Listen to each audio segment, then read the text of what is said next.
दोस्तों, आज के वीडियो में हम बात करेंगे कि बीपीटी कोर्स क्या है। दोस्तों, अगर आप बीपीटी कोर्स करना चाहते हैं तो सबसे पहले आपको ये जानना होगा कि ये बीपीटी कोर्स क्या होता है। बीपीटी कोर्स करने के लिए आपकी एलिजिबिलिटी क्राइटेरिया क्या होनी चाहिए। ये कोर्स करने के लिए आपके पास कोर्स ड्यूरेशन कितना होता है, कॉलेज की फीस कितनी होती है, ये कोर्स करने के बाद आपका करियर ऑप्शन क्या होता है, कितनी सैलरी मिलती है, ये सारी जानकारी आपको मैं इस वीडियो से देने वाली हूँ दोस्तों। तो एंड तक मेरा ये वीडियो ज़रूर देखें। तो चलिए दोस्तों, वीडियो को शुरू करते हैं। दोस्तों, सबसे पहले तो हम ये जानेंगे कि बीपीटी का फुल फॉर्म क्या है। दोस्तों, बीपीटी का फुल फॉर्म है बैचलर ऑफ फिजियोथेरापी। दोस्तों, नाम से ही पता चल जाता है कि bachelor of physiotherapy. Physiotherapy means कोई थेरापी देना होता है। अगर आपको जोड़ों में दर्द है या फिर आपकी क्रिटिकल कंडीशन है जिससे आपके पैर मूव नहीं हो रहे हैं, तो उस टाइम पे अपन को फिजियोथेरापी की ज़रूरत पड़ती है दोस्तों, अब हम जानेंगे कि ये कोर्स बीपीटी कोर्स क्या है। दोस्तों, तो बैचलर ऑफ फिजियोथेरापी कोर्स एक ग्रेजुएशन डिग्री कोर्स है जिसके माध्यम से फिजियोथेरापी संबंधित आपको शिक्षा प्राप्त की जाती है। और यह कोर्स टोटल 4.5 ईयर का होता है, जिसमें अंत में 6 महीने की इंटर्नशिप ट्रेनिंग भी होती है। दोस्तों, फिजियोथेरापिस्ट बनने के लिए यह कोर्स सर्वश्रेष्ठ माना जाता है और इस कोर्स के माध्यम से फिजियोथेरापी द्वारा मरीज का इलाज करने के लिए उचित शिक्षा प्राप्त की जाती है दोस्तों, जो विद्यार्थी फिजियोथेरापी में अपना भविष्य बनाना चाहते हैं, उन्हें फिजियोथेरापी में डिप्लोमा करने की जगह बीपीटी कोर्स में प्रवेश लेना चाहिए। दोस्तों, फिजियोथेरापी कोर्स को करने के पश्चात रोजगार के रूप में क्लिनिक, डिस्पेंसरी और अस्पताल में फिजियोथेरापिस्ट चिकित्सक के तौर पर कार्य किए जा सकते हैं। दोस्तों, बीपीटी कोर्स के पश्चात फिजियोथेरापिस्ट चिकित्सक के रूप में अपना निजी क्लिनिक भी खोला जा सकता है दोस्तों, अब बात आती है एलिजिबिलिटी क्राइटेरिया के बारे में। दोस्तों, अगर आप बीपीटी कोर्स करना चाहते हैं तो सबसे पहले तो आपकी योग्यता ये होनी चाहिए कि बीपीटी कोर्स में प्रवेश लेने के लिए आपके पास कुछ योग्यताओं का होना भी ज़रूरी है। बीपीटी कोर्स में जो योग्यता है वो है आपको किसी भी मान्यता प्राप्त बोर्ड से 12th पास करना होगा और 12th कक्षा में विद्यार्थी के बाद मतलब आपको साइंस स्ट्रीम से पास होना बहुत ही ज़रूरी है।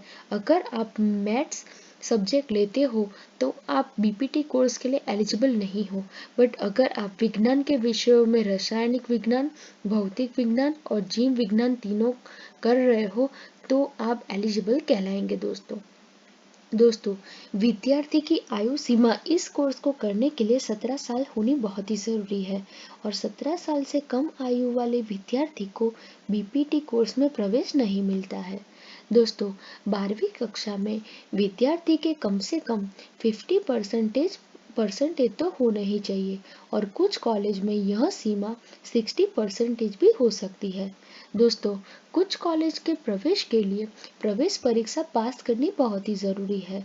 जो भी विद्यार्थी ये सारी की सारी एलिजिबिलिटी क्राइटेरिया में फिट होते हैं उससे बीपीटी कोर्स में प्रवेश मिल जाता है दोस्तों, प्रवेश परीक्षा के अलावा अन्य कॉलेज 12वीं कक्षा में प्राप्त परसेंटेज के आधार पे ही एडमिशन यानी कि सीट्स खाली रखती है दोस्तों, अगर आप अच्छे परसेंटेज लाते हैं तो आपको अच्छी कॉलेज में एडमिशन मिलेगा।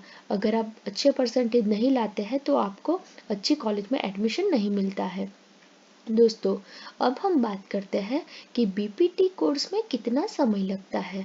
दोस्तों, बैचलर ऑफ फिजियोथेरापी कोर्स कुल 4.5 वर्षों की अवधि में पूरा किया जा सकता है। दोस्तों, इन 4.5 ईयर में से चार वर्षों तक सैद्धांतिक शिक्षा और प्रशिक्षण कॉलेज या शिक्षण संस्थान में दिया जाता है। दोस्तों, इन 4 वर्षों को 6 महीने के 8 सेमेस्टर में विभाजित करके पाठ्यक्रम पूरा कराया जाता है, जबकि अंत के 6 महीने किसी अस्पताल में इंटर्नशिप ट्रेनिंग में फिजियोथेरापी का अनुभव लेना होता है दोस्तों 12वीं कक्षा के पश्चात अगर बीपीटी कोर्स के लिए ऐसे कॉलेज का चयन किया जाता है जहां पर प्रवेश परीक्षा के माध्यम से प्रवेश दिया जाता है, तो ऐसी स्थिति में प्रवेश परीक्षा की तैयारी करने में अतिरिक्त समय लग सकता है। दोस्तों अब बात आती है सिलेबस की। दोस्तों अगर आप बीपीटी में फर्स्ट ईयर में हो तो उसमें आपको टोटल 11 सब्जेक्ट आएंगे।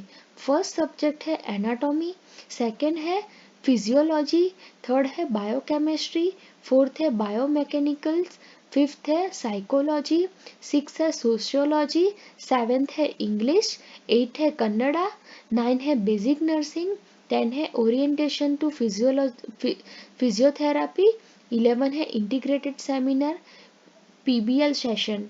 टोटल फर्स्ट ईयर में आपको 11 सब्जेक्ट्स आते हैं पढ़ने में। अब सेकेंड ईयर की बात करूं तो सेकेंड ईयर में टोटल 10 सब्जेक्ट आते हैं। तो वो है pathology, microbiology, pharmacology, exercise therapy, electrotherapy, research methodology and biostatistic, first aid and CPR, constitution of India, introduction to treatment, clinical observation posting. दोस्तों टोटल आपको 10 सब्जेक्ट आते हैं सेकेंड ईयर में। थर्ड ईयर की बात करूं तो थर्ड ईयर में टोटल 7 सब्जेक्ट आते हैं। फर्स्ट है general medicine, general surgery, orthopedic and ट्रूमेटोलॉजी, orthopedic and sports physiotherapy, फिर है alias therapist, supervisor rotatory clinic training, फिर cardio respiratory general physiotherapy. Total 7 subject आते हैं दोस्तों। फोर्थ ईयर की बात करूं तो फोर्थ ईयर में टोटल 9 सब्जेक्ट आते हैं। फर्स्ट है न्यूरोलॉजी एंड न्यूरोसर्जरी, सेकेंड है कम्युनिटी मेडिसिन, थर्ड है न्यूरो फिजियोथेरापी, फोर्थ है कम्युनिटी बेस्ड रिहेबिलिटेशन, सेवन है ethics, administration and supervision, eight है evidence based physiotherapy practice, nine है प्रोजेक्ट। दोस्तों अब बात आती है सिलेबस के बाद, अब बात आती है कि बीपीटी कोर्स की फीस कितनी होती है। दोस्तों अपन पहले सिलेबस तो जान लेते हैं बट फीस के बारे में अपन चूक जाते हैं। तो बीपीटी के लिए अलग अलग कॉलेज में अलग अलग फीस होती है जो कि 50,000 से लेके 5 लाख रुपए तक की होती है।